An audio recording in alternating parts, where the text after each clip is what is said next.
प्रत्येकाच्या डोळ्यात एकच स्वप्न होतं, IAS IPS बनायचं. UPSCच्या इतिहासातला टर्निंग पॉइंट म्हणून ओळखलं जाणार आहे. अरे काय ती कॉम्पिटिशन! जागा होत्या फक्त 933 आणि फॉर्म भरणारे होते तब्बल 8 लाख विद्यार्थी. तेव्हा हातात आला 56 पानांचा GS1चा पेपर. टाइम मॅनेजमेंट करून आलेल्या धुरंधरांना सुद्धा घाम फुटला होता. या सगळ्यांवर वर अभ्यास करणाऱ्यांचे तर विकेट. अनेक विद्यार्थ्यांसाठी तर हा शेवटचा अटेम्प्ट होता. UPSCने यंदा एक ऐतिहासिक निर्णय घेतलाय. करंट अफेअर्सचे अवर असण्यासोबतच आता इन डेप्थ माहिती आणि सोबतच कॉन्सेप्ट क्लॅरिटी इज मॅन्डेटरी.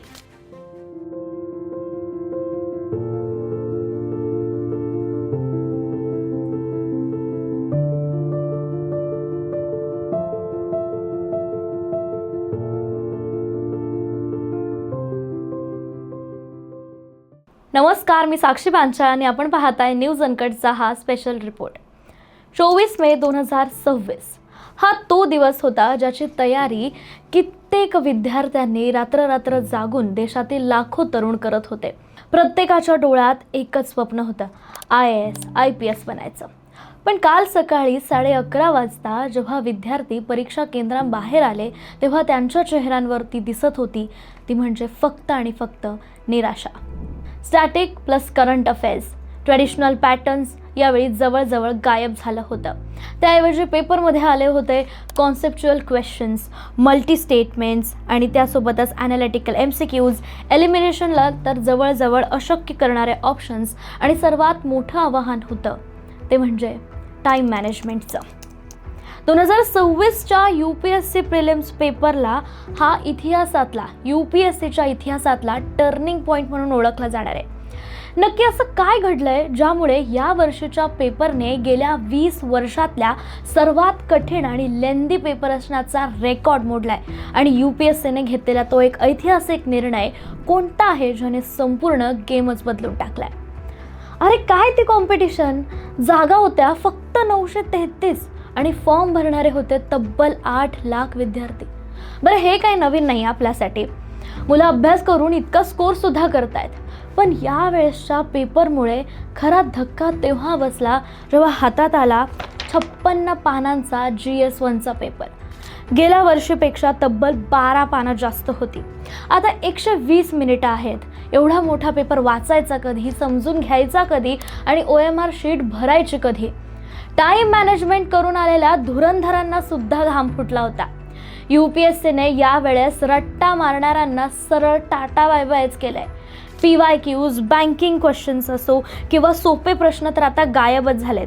त्याऐवजी एव्हिएशन्स, इन्शुरन्स, ड्रॉप शिपिंग आणि ONDC सारख्या एकदम हायटेक आणि नव्या बिझनेस मॉडेल्सवर आधारित असलेले प्रश्न विचारले गेले होते.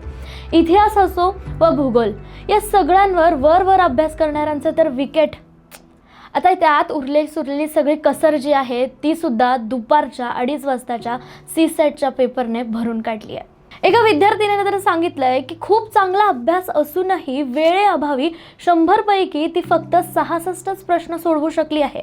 आणि कित्येक हुशार विद्यार्थ्यांना यावेळी नेहमीपेक्षा जास्त क्वेश्चन्स अटेम्प्टच करता आलेले नाहीयेत. कारण 56 पानांचे ते लांबलचक प्रश्न वाचण्यातच आणि त्यांचा विचार करण्यातच सगळा वेळ निघून गेलाय. अनेक विद्यार्थ्यांसाठी तर हा शेवटचा अटेम्प्ट होता. 5-6 वर्ष मेहनत करून घरापासून लांब राहून तयारी केलेल्या विद्यार्थ्यांसमोर जेव्हा असा अवघड प्रश्न आला तेव्हा त्यांचा आत्मविश्वासच हादरला. आणि ज्या विद्यार्थ्यांसाठी तर हा पहिला UPSCचा अटेम्प्ट होता त्यांच्या मनात एकच प्रश्न, जर सुरुवातीलाच असं झालंय तर पुढे काय करायचं? अनप्रेडिक्टेबल पेपरच्या चर्चांमध्येच आता UPSCने यंदा एक ऐतिहासिक निर्णय घेतलाय जो सिव्हिल सर्व्हिसेसच्या इतिहासात नक्कीच गेम चेंजर ठरणार आहे. आत्तापर्यंत लाखो मुलं प्रिलिम्स द्यायचे, मग मेन्सची एक्झाम द्यायचे आणि मग इंटरव्ह्यू आणि फायनल रिझल्ट लागल्यानंतर कित्येक महिन्यांनी UPSC आपली ऑफिशियल आन्सर की जाहीर करायची. तोपर्यंत पोरांना प्रायव्हेट कोचिंग क्लासेसवरच्याच आन्सर्स कीवर डिपेंडेंट राहावं लागायचं. पण यावेळेस ट्रान्सपरन्सी ठेवण्यासाठी काउन्सिलने एक मोठा निर्णय घेतलाय. आता परीक्षा संपल्यानंतरच लगेचच ऑफिशियल पोर्टलवर त्यांची प्रोव्हिजनल आन्सर की जाहीर करणार आहेत ते. हा खरंच खूप मोठा बदल आहे. यामुळे विद्यार्थ्यांना आपले मार्क्स जे आहेत त्यांचा अचूक अंदाज लावता येईल आणि कोणत्याही गोंधळाशिवाय पुढे येणाऱ्या मेन्सच्या एक्झामच्या तयारीसाठी ते लागू शकतात. पण आता कट ऑफ काय असेल तर अटेम्प्ट केलेले जे प्रश्न आहेत ते कमीच आहेत आणि अवघड सुद्धा होता पेपर. त्यामुळे कट ऑफ खाली घसरणार आहे हे तर नक्की.